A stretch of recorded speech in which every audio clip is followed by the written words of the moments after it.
Hi, everyone. Welcome to Let's Talk. My name is Nick Cosgrove, and I'm joined today by Robyn Scully. Robyn and I are on our ninth Q&A. We've been doing this for 9 weeks, all of COVID-19, well, not all of COVID-19, for a good portion of COVID-19. So it's been fun doing this, and we've got another one this week. So Robyn, when you're ready, why don't we get to our first question? Okay. Number one, hi, Nick. How long does the average client stay with you after they hire you to help them lose weight?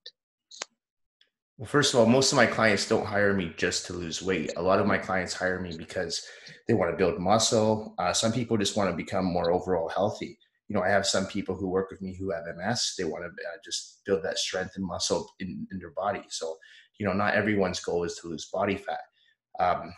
Now, it's funny to say because I know a lot of people hire trainers with the thought process that I'm going to stick with that trainer for maybe 6 months and then go off on my own. Mm-hmm. There's absolutely nothing wrong with doing that. But I can only speak for myself here, and as well as for Megan, who works with me. Most of our clients have worked with us for, at least a good 5, 10. I mean, my longest term client has been with me for about 15 years. So yeah, people don't really leave us, which is nice. We have a great client retention rate. So the average client stays with me, I would say right now, forever since I've been training. So most of my clients have stayed. That's true. So I've been very fortunate. So I don't really get people that come to work with me for a few weeks or a few months, unless they're out of town maybe and they're only in Vancouver for a few weeks. But for the most part, they stay with me long term. Yes, no, but that's a rarity, I think, and it speaks on your business for both you and Megan. Oh, it speaks on our clients too. Our clients are loyal, so I love it. Well, I mean, I could really, really like I could be loyal to a person and they might be selling shoes, but if their shoes fall apart every time that I wear them, I wouldn't continue to buy those shoes. You're offering a good service. You're offering something excellent. Somebody may like you, but they're not going to keep on paying for a service just because they like you. I like you, but you're not that great, you know. No. Like, you're offering a good service. Yeah. And you know, I think when it comes to personal training, I mean, you are paying for a service, but also, I mean, the atmosphere that we provide a private training facility. So there's no waiting. I know I have a lot of people telling me they're making reservations online to work out back at their gym post COVID-19. I mean, with our clients, they don't have to wait for any equipment. You know, it's a private training facility. I'm not trying to advertise here, but at the same time, I mean, you get that. Everything, you come in, your circuits are set up for you, your weights everything is set up for you. So you don't even have to think. You can just go into your workout and focus on the actual workout itself and not worry about what exercise is next. You're in the moment, you're focusing on your sets. Well, you know what? That brings us into question number 2.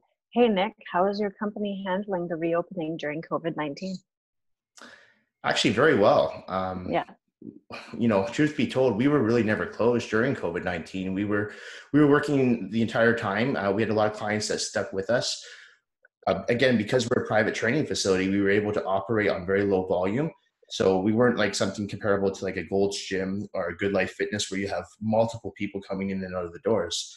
So we were fortunate to stay open during COVID-19. But now a lot of people have returned. And this week, I think that's why on the channel we've slowed down a little bit, because this week I've been insanely busy with a lot of people coming back. So there's been trying to reschedule, but everything's been really good. Everyone's been really good on the floor. Everyone's respecting the distancing, washing their hands. So far, so good, no problems. But we're only in week 1, so I'm hoping that we can get to ask me in a month's time and see. I'm hoping we can phase 3. That's the big thing right now here in Vancouver. Yeah, and that's what a lot depends on too for every business's different phases that are set out by the government and what the allowances are. And I mean, and also a huge part is it's not just what we're allowed, but what we care about. We don't want people getting sick, you know. No. It's about doing it in the protocol that's set forward, and that protocol is set forward in order to keep everyone safe and healthy. So following it isn't about following the law and doing the right thing or, you know, anything like that. It is about staying safe and healthy. And that's, I think, your number one concern for yourself, your trainers, and the clients mostly that come in as well. So yeah, and I mentioned this last week too. One of the reasons we're not advertising, saying, "Hey, we're open again, come back, train with us," is all our clients know that we're open, and we're not trying to push people back in. People have to come back when they're ready to come back. So, we put everything, all our protocols in place at the gym. We're following the guidelines given to us by WorkSafe BC. So we're doing everything we can. But again, if we can't make everyone feel comfortable and confident. So if you don't feel confident coming back to the gym, we say just wait as long as you want until you feel confident coming back. Yeah, no, that's smart. Okay, number 3. Hi, Nick. Do you have any advice when it comes to an appetite suppressant? I tend to overeat and snack too much throughout the day. So usually when I work with people who are overeating, the first thing I'll tell them to do is get a food scale. Portion out your foods accordingly. And depending on the size of the person, obviously, like for the average man, I might recommend 7 ounces of protein per meal, 6 ounces of protein. For a woman, maybe 4 to 5 ounces, half a cup of rice or a full cup of rice, depending on what your goals are.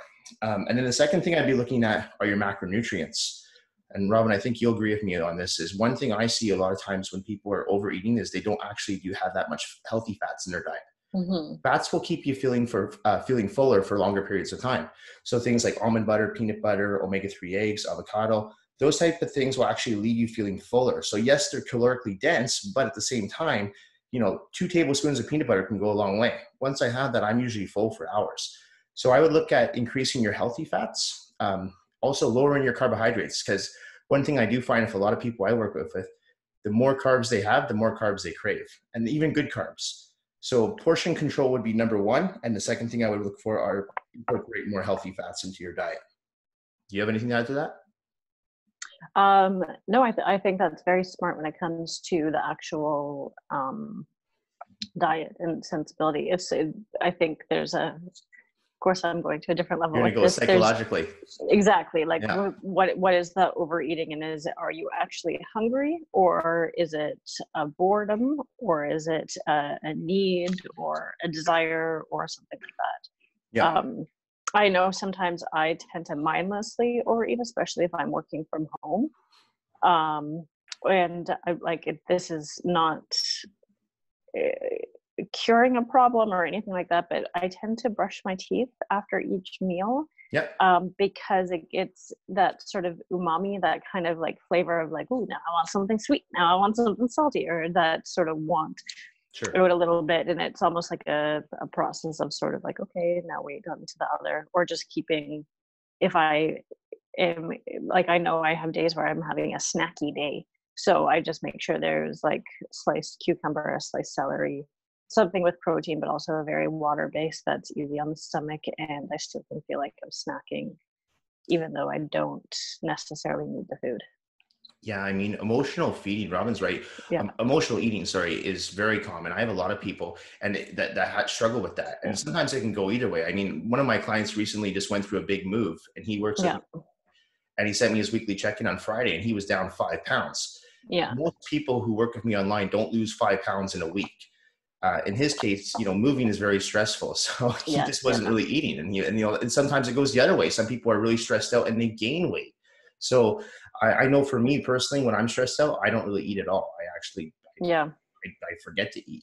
So everyone reacts differently. But if it's a psychological thing, like, where you're finding that maybe it's an emotional eating, that's another issue. But I find that some people tend to just overeat because it's this mindless snacking. So those are one thing. Whenever I work with someone online, that's the first thing I get rid of is snacking. I say, no, we're going to have small meals, no snacking, because snacking creates mindless eating, and that leads to overeating. Yeah, I know. I'm a snacker, but that's basically the way that I eat, is very, very small amounts. You graze. All throughout. Yeah, I graze. I'm a grazer. So I just keep. So I just keep a lot of like sliced water-based vegetables. Yeah. Yeah.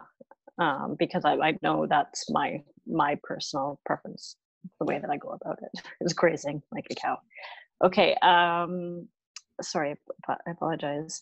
Number 4, Nick, my old gym closed down, and the new gym I'm training at doesn't have a seated or lying down hamstring curl machine. Is there any way to work my hamstrings without these machines?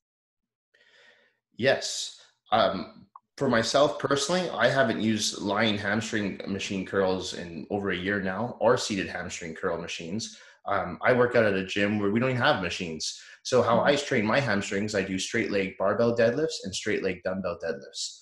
Again, there's videos of these on my Instagram. I'm going to be putting out an app probably in the next few weeks with all the exercises so people can watch them online. But for now, what I would do is either go to my Instagram page and look up those two exercises, or go on YouTube. So it's straight leg barbell deadlift or straight leg dumbbell deadlift. Those work the hamstrings and the glutes really, really well. But you have to do them properly, because they can also be really, really dangerous if you don't do them correctly on your lower back. I have you doing them. You do them with me. Yeah, and I mean, I know for me, as I've said, like Nick is the pro and I kind of copy, but I don't necessarily do it right. So I start myself light to get the movement, and then move into a weight that's challenging. Yeah. Just because I will do it wrong to begin with, and I like each time I need to refine my stance, redo each one, because I will do it wrong continually each time. And you can actually do, I like to do both. I like to do dumbbell deadlifts and barbell deadlifts in a workout. And I'll give my clients that during their leg workouts as well. And you ask any of them and they'll tell you they feel it the next day. So again, you have to make sure you're doing them properly, because you can easily throw out your lower back if you're not doing them correctly. So I highly suggest either booking a session with a trainer to learn how to do them correctly, or going on YouTube and just watching the video a few times to see how it's done properly. So one more time, just so people know, don't watch Robyn. No, no, she does them correctly. But straight leg barbell deadlifts or straight leg dumbbell deadlifts are both. Yeah, but it is like, I know for me, just watching something is really, because I think I'm doing it. I'm just like, oh yeah, this is fine. This looks exactly the same. Yeah. But it really doesn't until I have that correction that I'm like, oh, or until I hurt myself. Yeah. So the correction is better than hurting yourself. Yeah, and that's where a good trainer comes into play, because that's what I was talking about before on the channel too, was the touch. And the touch is so important, is so the trainer can explain to you the touch and feel as to where you should be contracting, which muscle groups you should be feeling that in. Yeah. Okay, and moving on to number 5. Hi, Nick. I'm finding it difficult to find the motivation to get back to the gym after taking the past 2 months off. What do you do to motivate yourself to work out when you don't feel like you want to go to the gym? So I'm actually in a fortunate situation because I work in a gym, so there's really no excuse for me not to train. So I usually train in between sessions or at the end of my sessions, at the end of the day. So I'm already at the gym, and there's plenty of times where I just don't feel like training, but I know after I get into my, first 3 or 4 sets, I'm good to go. There's been times though, and Robyn can tell you, that I've walked out of a workout. I know, like I'm in the workout, and after like maybe 5-10 minutes in, I'm like, I'm not feeling this today, and I leave because I worry that I could injure myself, or I'm mentally not there. To motivate myself to get to the gym, no, I don't really have any techniques that I use. I mean, I love training. I'm always excited to go to the gym and work out. But, maybe throw on a podcast, or, like The Rock has some good podcasts for motivational speaking and stuff like that. Maybe watch a few YouTube videos before you go to the gym to psych you up. Music too. Music is huge. Yeah. What I do with my clients in the gym, whenever I have a private session with a client, I say, what do you want to listen to? It's their workout. It's not what I want to listen to. I have some people that like to listen to classical music when they work out. That's not what I like to listen to. There's actually studies on that. Yeah. Sorry. So, I mean, everyone has their own thing, but if you have a certain thing that motivates you to keep going, maybe it's, hey, I want to lose those 5 pounds, or, I want to build a bigger chest, bigger biceps, whatever it is. Try to remember that the next time you don't feel like getting motivated to the gym, and think, well, am I going to get closer to my goal or further away from my goal? But for me, I'm always excited to work out. So rarely do I have to find the motivation to go to the gym. Do you have any techniques that you use? Yeah, I was going to say, like, I do sometimes, like, and I have taken long periods of time off, like after a surgery or something like that. Yeah. And it's for me, I go back to, like, I have to sometimes get back into the mindset of like, okay, and I have to move away from the way I look sometimes, because like after a month off and stuff is moving around and I'm looking like, wow, that shifted up there and stuff is moved around and I'm not happy. And when you're not liking what you're seeing, you don't feel happy, you don't feel motivated. So I think about my health and what can I do today to make myself better. Yeah. This is something I can do to give myself a better tomorrow, a better next day, a better next day. Yeah. And having you or a friend or someone that I can, like, so in some ways be accountable, but not like, have you done, not a check-in, not a teacher, just someone that I can talk to and sort of like share a goal Yeah, ish with, you know, like if definitely. that goal, yeah, it's nothing unrealistic or crazy, but I know for me it's okay, I'm doing this to give myself a better tomorrow. I'm not doing this to win a competition. I'm not doing this to whatever. This is just for me. This is for a better tomorrow. And bit by bit, then you start, you know, you start feeling better. Those endorphins get up and you sort of get that mojo back a bit. Yeah. Yeah. And to add to that, there's always two things I always ask new clients when they come to work with me. Mm. And it's, what's your short-term goal and what's your long-term goal? Yeah. Both are equally important, but at the same time, like Robyn said, it can't always be about aesthetics, because there's going to come to a point. I mean, we do get older, and it has to come down to longevity. And I mentioned this before during COVID-19. I kind of use that, and it might sound ridiculous, but I use that mentality as, oh, this is survival mode. I want to stay strong and healthy for my body. I want to fight any viruses in the air. I want to really, and it, you know, as ridiculous as it sounds, it worked for me just to psych myself up and go, no, I got to work out. I wasn't training for a show. And that's another thing I tell a lot of clients who come to work with me to get ready for bodybuilding shows. I say, that's great, but you need to have an exit strategy too, because once that show's done, then what? And that's where a lot of athletes fail, because once the big day is come and gone, now what? What's your goal? Yeah. If you don't have a goal, that's where things go to shit. And I've seen that happen plenty of times with people on stage. Someone competes on stage, and then 3 months later, they look like they've never even worked out in their life because they've stopped going to the gym, they got off their diet. So you always have to have that long-term goal. And I don't think aesthetics is the best way to go about it. It's one way if that helps you get to the gym for short-term. But like Robyn said, there has to be another long-term goal. Longevity is key. A better tomorrow, a better 40, 50, 60, 70. Exactly. Yeah. 100%. And using this tool that we have, you know, if you want to be a 70, 80, 90-year-old in a nursing home, you know, let's like flipping the channels, or if you want to be doing these amazing things that we see our seniors, that we see our parents, that we see our older friends doing, you know, then let's aim for that. It's there's a lot more life and a lot more things that more modern medicine is giving us for longevity. So let's work with that. And I know that's my goal. And then other times I'm like, okay, that dress is this size and it's slightly tight, so I'm going to work a little bit too. You know, like there's both hands. It's just and which you know. Hey, vanity can be a great goal. If vanity is getting your ass in the gym, great. But just make sure that's not your only reason for going, is what we're saying. Yeah, because it will pass. It will. Yeah. I mean, look at me. No, I think you're in great shape. Okay, number 6. Hi, Nick. My coach told me that I have the type of macronutrient. Sorry, let me start again. Hey, Nick. My coach told me that the type of macronutrients that I consume makes no difference as long as I'm staying within my macronutrient limit each day. He said, as long as I do this, I won't put any weight on. Is he right?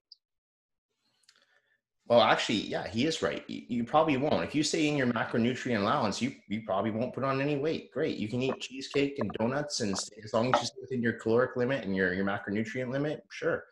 But then you got to think, you're going to stay like this. You're never going to go anywhere. I mean, if you're feeding your body with shitty food, sorry, but I mean, you're not going to see results with your physique. You might not put on any weight, but you're not going to necessarily lose any weight either. And if you do lose weight, are you going to lose quality weight? I don't believe in this if it fits your macros garbage. I think that's what I was going to say. That's what that is. You know, I've said this over and over again, treat your body like a luxury car. You wouldn't fill a luxury car with cheap gas. You know, you want to put in premium gas, premium fuel. So treat your body like that. I know for myself, if I'm eating the right nutrients, if I'm having my oatmeal, my peanut butter, my rice, my yams, my sweet potatoes, chicken breast, so on, my workouts are phenomenal. Like my performance in the gym is great. I mentioned this last week, is after the day after a cheat meal, I usually feel like garbage in the gym. So I don't necessarily recommend filling your body with crappy macronutrients just because you can get away with it. So again, it's about the quality of your macronutrients and the micronutrients that's important. So I agree that you won't put on any weight. I disagree, though, that I think that that's a healthy way to approach eating. And I don't think that you're going to progress with your physique. Yeah. And unless you're like one of the rarities in the world that it doesn't bother, and that would be like 1%, if that, you're going to end up, again, when we're looking at longevity for a lifetime, I mean, what Nick and I talk is about a lifestyle, not just a today. Yeah. But I've seen people in good shape not gaining weight per se, but that have heart attacks because they consume, or where you're going to end up, there's ways to limit different. If it is vanity, you're going to end up with cellulite. If you are eating those things that still fit the macronutrients per se, you might be thin, you might be whatever, but it's going to be a lot of ripples and dimples, along the way, which is fine. I'm not I know I'm approaching middle age,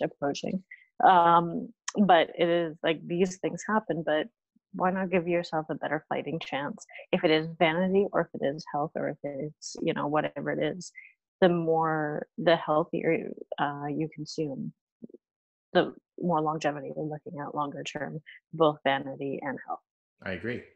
And I think this whole flexible dieting thing has gone too extreme. I mean, you don't have to eat like I eat, but at the same time, you can eat healthy foods and be flexible with your diet. To me, flexible dieting doesn't mean, hey, I can have that bag of chips because it fits my macros, or I can have that piece of cake because it fits my macros. Have the cake if you want, but don't include it into your diet plan because you can get away with it. I mean, just like Robyn said, you might look great on the exterior, but who knows what that's doing to your organs, your internal organs. Yeah. I had a client that had a heart attack at a very young age who looked very healthy and fit, and it's primarily because her diet was not in check. Yeah. I mean, but if you looked at her, she was in great shape. Okay. I mean, since that time, she's cleaned up her diet. I mean, that was a wake-up call for her. I mean, at the time she had it, she was 38 years old. That's very young to have a heart attack, especially if no heart disease in her family at all. Oh, really? Wow. No. Yeah. So it wasn't like a genetic deficiency or anything. So, I mean, that was purely lifestyle. So again, you have to look at the quality of the food that you're eating, not just the numbers. Numbers don't tell the whole story. Okay. Yeah, no, smart. Number 7. Hi, Nick. I want bigger legs. How do I grow my quads and my hamstrings? Ask Robyn. She's got big legs. Squats. Nick, that sounds like an insult to some women. No, I mean, you've got great legs. No, squat. I mean, you can do all the leg presses and all the hack squats and all the leg extensions in the world. But in my opinion, the best way that I've developed my own legs and people I've worked with over the years is squat. And I know barbell squats, people hate doing them. And I'm not talking about Smith machine squats. I'm talking about old-fashioned barbell squats. You get under that bar, you got to stabilize all that weight on the bar. You're going to work your stabilizers. You got to drop down to the floor. You're going to work your glutes, your hamstrings, and your quads. It's a 3-in-1 exercise. It's a great overall. And even your abs in a way. Yeah. Yeah. So, I mean, definitely it's a core exercise as well. I had one of my clients say that to me this morning. Like, man, I really feel my core when I squat. I said, excellent. You're using your core. Fantastic. But if you want to develop your legs, you got to get rid of these fancy leg abductor machines and all this stuff. You got to get back to the squat rack and squat. And, you don't have to squat ridiculously heavy, but it has to be heavy enough that it challenges you. So I always try to keep my reps between 10 to 15. But that doesn't mean I just do 10 and go, oh, that was easy. That 10th rep, I'm struggling to get it up. So, I mean, that your last set should be your hardest set, and you should be pushing everything out of you just to get that 10th rep out. So challenge heavy squats. Yeah. And if anybody personally knows Nick and knows his legs, they're crazy. It's ridiculous. Easily your best body part, especially when it comes to the bodybuilding shows you do. It's the most comments that you have, and it has always been. Yeah. And I'm just going to go from what you have told me, because yes, I know sometimes Nick and I tiff because I do see the development in my legs. I'm like, they're too big. So that's a tip we have back and forth, but it is what you've said to me is always a challenging weight. As long as you want to be struggling to get that 10th rep in, you want to be struggling if you can't go up in weight. And one thing Nick does for himself, and it's if time allows, you've divided the leg day into one day is quads and one day is hamstrings. Yeah. So you've got a back. So in theory, a back and a front.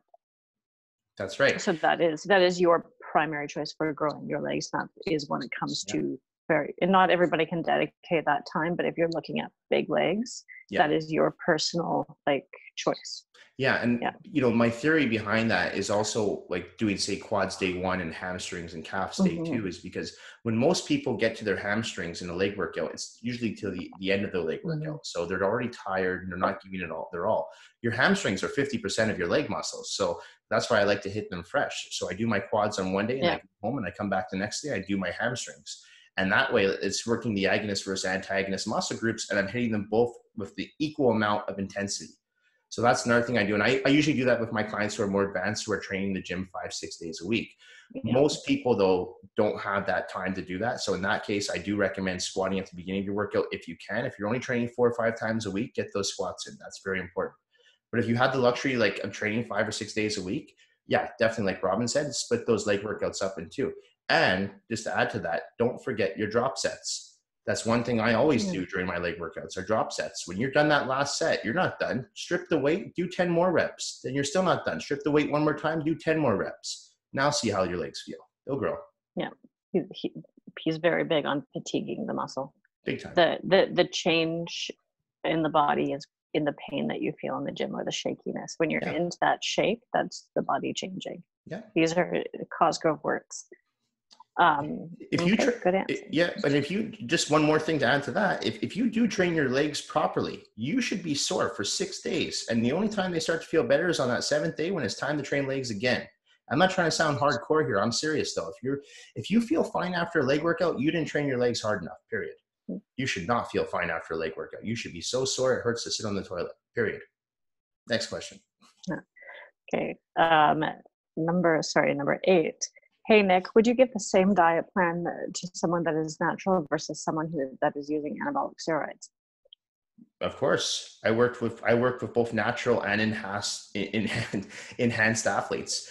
And I don't give everyone the same diet, but I use the same protocols in my diets. The only thing different with someone who's using anabolic steroids versus someone who's natural is it's going to be maybe a little bit easier for that person to put on muscle. I'm talking about the enhanced athlete here. It's going to be a little bit easier for that person to burn body fat. But that doesn't mean that the person who's natural has to go on a completely different diet plan. That person who's natural might have to do more cardio to lose that extra body fat, or they might have to do more sets to build that extra muscle. As far as the diet's concerned, though, that's more of an individual thing. So I don't base it on whether someone is using steroids or not. I base it on the individual. Am I working with an endomorph, an ectomorph, a mesomorph, a combination of the two, woman, man, age? So I never take into consideration whether or not someone is on steroids. That's irrelevant to me. I work with each individual and I treat them as an individual, and then therefore I customize the diet accordingly for that individual. Yeah. Okay, number 9. Hi, Nick. I'm going to compete in my first bodybuilding show next year. Do you have any tips on how to be ready for my first show besides diet, training, and supplementation? The biggest mistake I made for my first bodybuilding show is I didn't watch a bodybuilding show before I competed. And honestly, that was probably the biggest mistake I made, because when I first went to that show, I did it with my friend Dan. It was our first show for both of us. We didn't know what the hell we were doing. I mean, I knew the poses, but I didn't know how the show went. I didn't know the difference between a morning show and a night show. I didn't know how we were being judged. So watching a bodybuilding show on YouTube is not enough. You actually need to go in and experience it. You have to see. Robyn's been to enough of them now. You have to go. You have to see how the judges place you. They move you around and get an idea. Get an idea for backstage. Another thing I strongly recommend for every first timer who's competing: do not cheap out on your tan. Okay, I can't stress this enough. There's tanners backstage. There's always a host tanning company for these shows. It's a little pricey. It's about $180 to get that tan.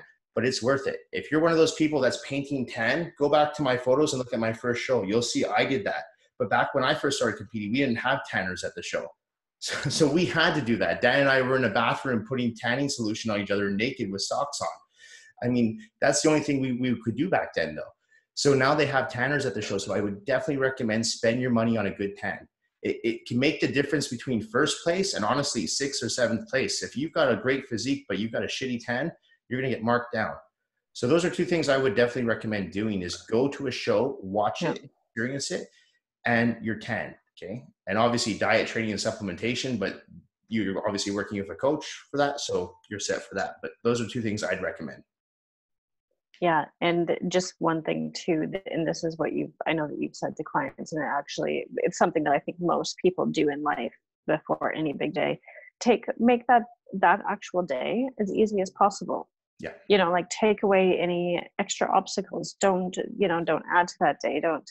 He's laughing because he says to do that, and then sometimes he doesn't do that just because he is an asshole. I don't know, but in general, you still do that. You do. Stay close to the venue. If it means staying at the host hotel, whatever, like take away all obstacles as possible. I know that if I have a big presentation at work, I lay out my clothes the night before. I pick out what I'm going to wear, just to make it as brainless and simple as possible, and focus on what you need to focus on, and take out all other distractions. Life will throw you lots regardless. Don't worry. There's always going to be complications of everything, because great part of life, great. But that was one thing that I do know that you say to clients, that make it as simple as possible for that day. Have your food ready, have everything ready, everything done, stay close, take away, the idea of traffic or, clothing or anything like that. Everything prepared, done, ready to go. Yeah, and Robyn brings up a good point there too, because the effect that cortisol can have on the body, you're going to retain water, and retaining water is the last thing you want to do when you're pretty much naked on stage. You want to be dry, so you don't want to be holding any water. So that's another thing too, is you want that day to be as, stressless as possible. So you're stress free. So, if you can afford it, stay at the host hotel. That's what we usually do. We'll stay at the hotel, make it very, very, like a very stress-free environment, and just enjoy it. But that's a great one too, is make it as stress-free as possible for yourself. Yeah. Okay. Number 10, Nick, do you have any regrets about becoming a personal trainer and running your own business? My only regret, and I mentioned this a few weeks ago too, was I did not take business courses as I started to open my business. That is, if I could go back in time, that is one thing I would have invested in. Just a few business courses to learn how to open a business properly. I had no one guiding me. So everything was trial and error. I mean, getting a business name, getting a business license.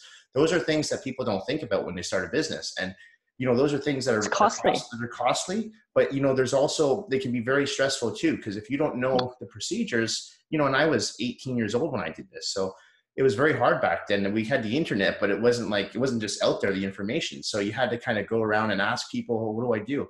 So that's one thing I do recommend to people who are starting their own business, is take a few business courses, just one or two, just to really help get you going. I mean, that can make a big difference. Unfortunately, I didn't know Robyn back then, because she has her MBA, so she would have been a big help.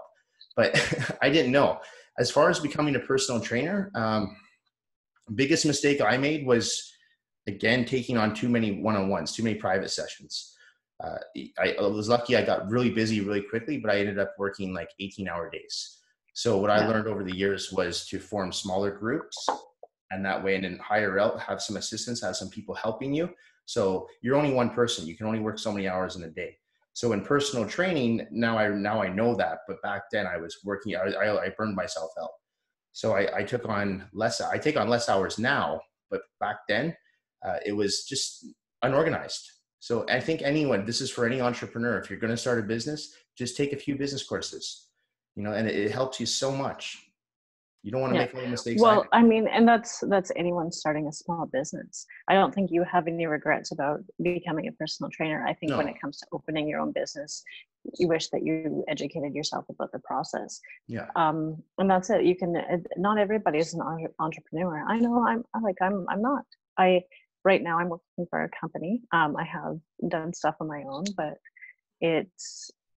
you definitely, it's hard. It is hard. If even if you take your lemonade stand to evaluate where you might be doing it, it's not easy.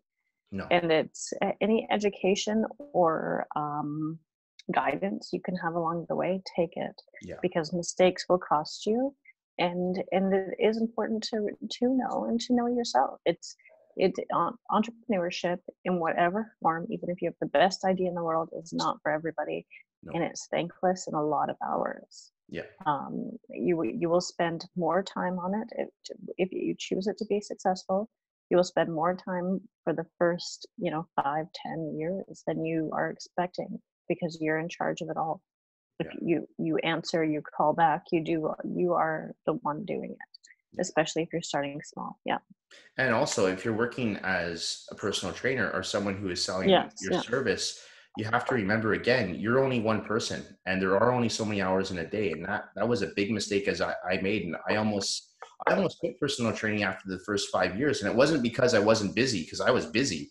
It was because I was too busy and I was getting too stressed and I couldn't handle all the clients. And then I realized I need to prioritize this better. So how can I do that? How can I make my business more efficient? Working 18 hours a day on the floor is not efficient. You're not going to be able to do that forever. So if you're getting into personal training, that's one thing I would recommend, is think long-term, because there's a reason why this job has a burnout at 3 years for most people. I only know one person, Richie, who I work with, is the only person I know who's been in this industry as long as I have. Everyone else has bailed out since I started. Well, some other. Yeah. I don't know. Not as long as Richie. No, we're the two that have been the longest term. Yeah. That's true. Yeah. Okay. Number 11. Hi, Robyn. Nick mentioned that the blueberry muffins you made last week that he posted on his story contained no flour or sugar. What ingredients do you use? They look really good. Okay, so there was flour. It just was chickpea flour. So it's just a different type of flour. So it's chickpea flour, and there was gluten because I used oats. So chickpea flour, oats, vanilla protein powder, blueberries. I use blueberries, banana, and stevia as the sweetener, vanilla, a peanut butter. And then I muck it all together. And then a little salt as a rising agent, or sort of evening out. And that's it. Like, I don't know. But they go bad super, super fast because it's all like, but the banana and the blueberry are the main ingredients. And so that's it. And you made those for Ian's birthday and he never got them. But one of the things that's so good about, cooking like that, like, you're talking about those muffins, is that they go bad. They have a lifespan of, what would you say, 3 or 4 days? 3 days. Yeah. 3 days. 3, 4. Yeah. 4 if they're kept in the fridge. Okay. So, I mean, you put something like an Oreo cookie out on a counter, it's got a lifespan of 3 to 4 years, probably longer. So again, that comes back down to the quality of the food that you're consuming. You want something that goes bad in 2 or 3 days. That's a fresh food. That's a fresh ingredient. That's normal. Okay. So that's why I constantly talk about her baking, because it is actually, she downplays it, but it's, most people, they don't know how to make stuff like that, or they do, but they don't know how to make it taste good. So it's important when you're during COVID-19, all these people were putting up all these baking and, baking cakes, baking cookies. I mean, I don't bake, but I could probably bake a cake. I mean, it doesn't seem that difficult to do, but can you bake a cake that's relatively healthy? Yeah, a little bit more different and taste good. No. One of the things I saw the most with baking was bread, and that is hard because you've got to get the right. It's like scientific, so I wouldn't say that's easy because you have to get the rising agent, yeast. Anyways, I say bread. Okay, maybe that would be the next experiment. Okay, number 12. Nick, can you recommend a good protein bar? No, none. They're garbage. If you absolutely have to have a protein bar, and I actually tell this to my clients who work with me online, if they're in a situation where, they can't get food, like good food, good quality food, and they're at a 7-Eleven, I always recommend look for those Quest protein bars. Those aren't so bad. Most of them contain about 1 gram of sugar. Hold on. You can add your 2 cents in a second. I'm not a big fan of protein bars. I'm not even really a big fan of Quest bars either, just for the record. No. But in a situation where you have no options, you can't get any food, that's the one I look for, because again, even though Quest bars themselves don't contain much sugar, they contain a lot of other stuff that I don't like. So I don't recommend protein bars. I've yet to see one that I would feel confident recommending to a client. Robyn might say differently, but on my own thought process is pack your food, have everything ready, have a protein shake, get your whey isolate and some peanut butter. That's easy to do. You can put that in a shaker cup. You're good to go. You have it all the time. Put it in your car. But protein bars, not a fan. There was that one, I'm just trying to think off the top of my head. I believe it was literally called One, and we were looking at it for a client of yours. Do you remember this? Yes, and that wasn't too bad. Like I actually think that you seem to like that over the Quest one? I can't remember. This is actually just something I'm trying to like remember personally. We were looking at it and it wasn't. So you're referring to the one bars. Yeah. Again, I guess that's an alternative to the Quest bar. It's not that I prefer one over the other. I don't prefer either, to tell you the truth. In that particular situation, the person I was working with didn't like Quest bars. So the one bar was a good alternative. Oh, okay. But again, you're not even using real food sources here, so I don't recommend either. I'm not a fan of protein bars. I never have been. And they taste like garbage. They don't taste good. I mean, why not just have a candy bar? It tastes way better. Yeah, candy bar. They have candy bar protein bars now. Yeah, I've seen that. Snickers has a protein bar now. Yeah. Okay. Number 13. Hi, Nick. I'm thinking about changing my career to a career of fitness. In your opinion, can you make a good income as a personal trainer, online coach? Absolutely, you can. You know, I'm not going to go into my finances, but you know, I do quite well, and I think the reason I do well is because I've got great clients, but I also love what I do. So, you know, to me, my work is like, yeah, sometimes I will work long hours, but I enjoy working. So I've done well in personal training because of that. But I don't think, again, going back to working those 10, 12 hours on the floor, I don't think you can make good money doing that. I really don't. I think, yeah, you might make like 100, 150 grand a year. And that is good money. But I mean, to what point? You know, so I mean, if you want to really try to make it in this industry, in my opinion, you have to offer other branches of services, whether that be through online training or small group training. You know, you can't just do one-on-one training your entire life. And if you enjoy doing one-on-one training, good, all the power to you. And if you're happy making a good, like, that's a good money, 100, 150 grand a year, that's great money. So if you're happy with that, great. But yeah, you can. But you'll reach burnout. Yeah, you will reach burnout, but you can definitely make good money as a personal trainer. I actually think you can make good money in any industry if you like what you're doing.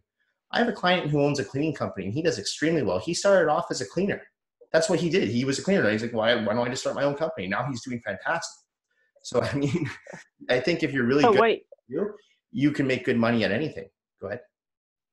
But what you're talking about there, and this goes back to the previous question, is being good at running a business. Yeah. That person runs their business well. They have a good business. Yeah. You run your business well. You have a good business. It's not necessarily just about and I think this comes for anything, is about how you run your business, how, like, in everything along the lines. And especially when you're talking so small, then you are looking, even if it is you on the floor X day, you then become an entrepreneur.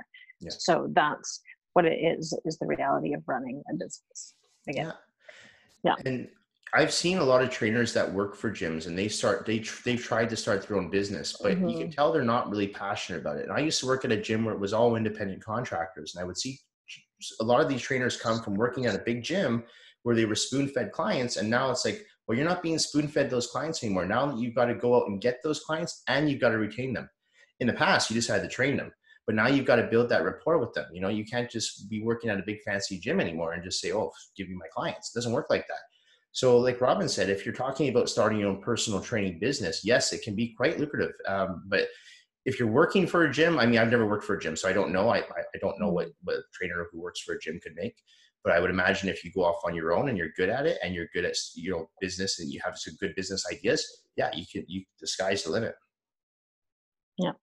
Okay. Number 14. Hi, Nick and Robyn. What are your thoughts on the current climate in the United States and the aftermath of George Floyd's passing? I'm going to you start. No, I'm going to let you go first on this. No, you go first. Yeah, because I know, you go first. Well, it's an interesting situation, right? Because you're in a situation now where, you know, both of us are sitting back and we're going to have our own opinions on this. And I think Rob and I actually share the same opinion on where we stand on this. I mean, neither of us believe there's any room in this world for racism, prejudice, any of this stuff, but this goes beyond that now. I think it's got to a point now, you know, people are upset because of all the vandalism that's occurring and all the criminal acts, all the stores that are being broken into. But I mean, someone has been murdered, okay? And it's been at the hands of police. And this is not the first time it's happened. It's happened on multiple occasions. So I think people are fed up with this now, and this is the only way to get across. I mean, take a knee. I mean, people have been doing peaceful protests for years now. It's not working. So I do understand what's going on. You know, I'm happy that we had that protest here in Vancouver on Sunday and it was a peaceful protest, but I do understand the climate as to why it's happening in the States right now. again, I can't justify when I see people on my Facebook and stuff saying, well, George Floyd, he wasn't the greatest guy or any of this stuff. That has nothing to do with it. If you watch the video and you see what happened, I mean, it's quite obvious that this situation is terrible. And, this has been going on for not just years or decades. It's been going on for centuries, and it hasn't stopped. To be frank, quite frank, the situation disgusts me. What about you? You actually lived in the situation with the racism, not necessarily the riots, discussing. No, the riots don't. No. The riots, I'm not supporting vandalism or criminal acts, but I support the protests. I understand what they're about, and I get it. Yeah. I completely support it 100%. Yeah. So I think it's a multi-pronged issue. And as a white couple talking about it, I even feel like an asshole. Yeah. I feel, and I don't want to say how I feel, because right now we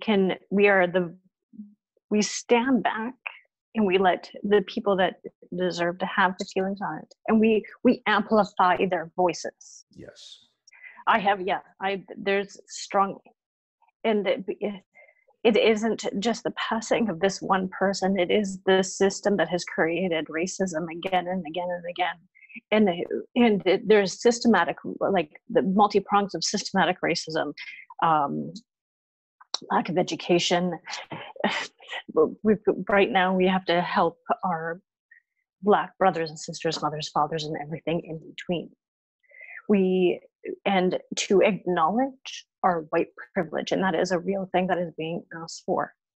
And because I have even seen, since this has come on, that people have gone on and they've, in a way of trying to say, listen, we want to help you, but they're saying my feeling as a white person is a white person. And now it's like, shut up on that. Yeah. You can amplify other voices. This is not the time to speak on how to work your business with it. You don't get to say my white privilege. I feel bad about my white privilege. Use your white privilege to speak up for those that cannot be spoken up for. Yeah. Like I can't, there are so many multi-prongs. We use this time.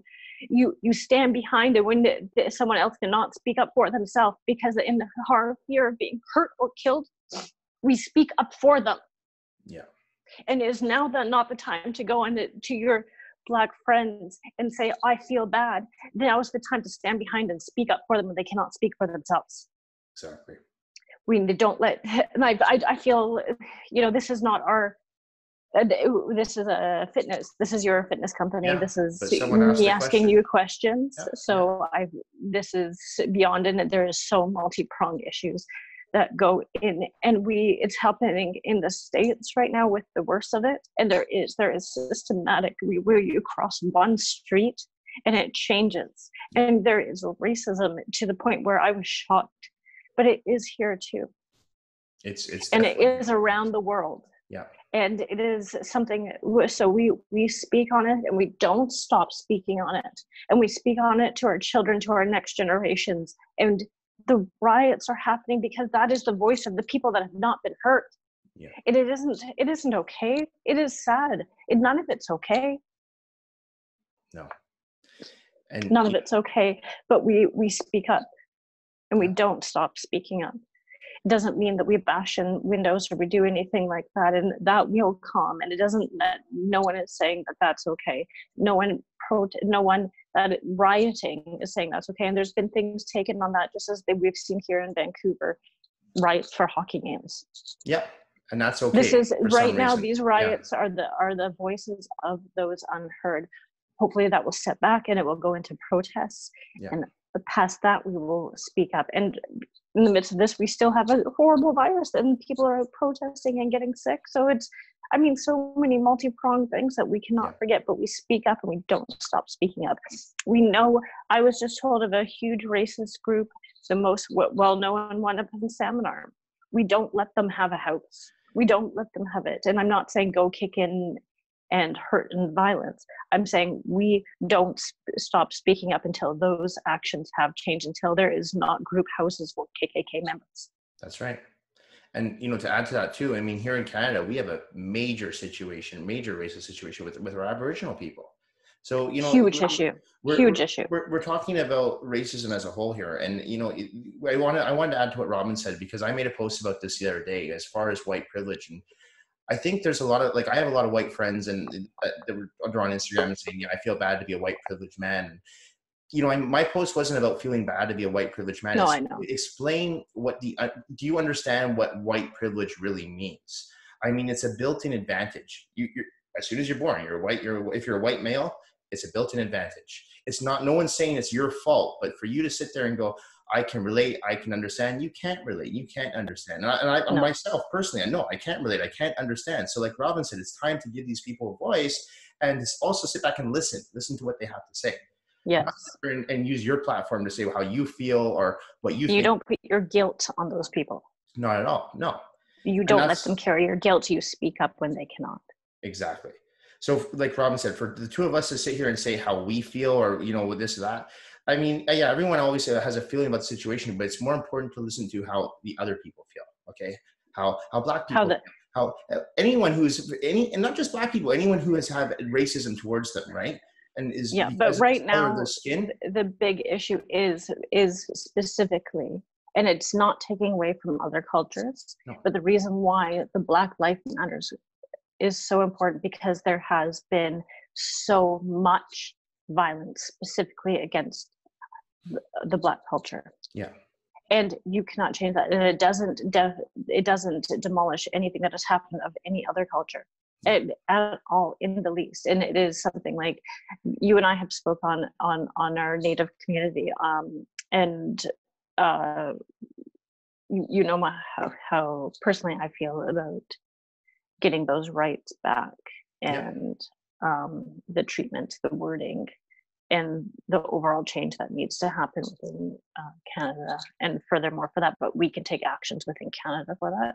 But then there is still, at the beginning of COVID, what was happening with like Asian people being hit and so on. It's just, that was a big problem here in Vancouver. So right now we speak up and we don't stop speaking up, and we teach from the ground floor up to continue speaking up, and that the color, look, race, creed is not something to judge by other than to honor the differences. But yes, right now in specific, the climate is for the Black Lives Matter, and we support them. 100%. And you have to remember too, this is not only a problem in the US. This is a problem that's worldwide. Okay. So here in Canada, we have it too. So it's time that we say this over again, it's time, but like Robyn said, it goes on everywhere. So don't just say, well, what's happening in the US? What's the climate like here? What's the climate like around the world? You know, it needs to get better. We don't stop speaking up. Yeah. And not just for when it's convenient. Exactly. No. Okay. Was that the final? That's it. Yeah, sorry. That was, you know what? That was a good question though. I know it wasn't related to health or fitness, but that was a good question. And I think like it is good to talk. Like you said, it's good to talk. And I mean, we're supposed to talk, but again, we're supposed to listen. And that's what's most important right now. Giving people a voice and at the same time listening, not expressing how you feel. It's not about you. Okay. Robyn, thank you so much. And this video should be going up on Thursday evening. So something to look forward to. And thank you all for watching. Have a good night. Bye.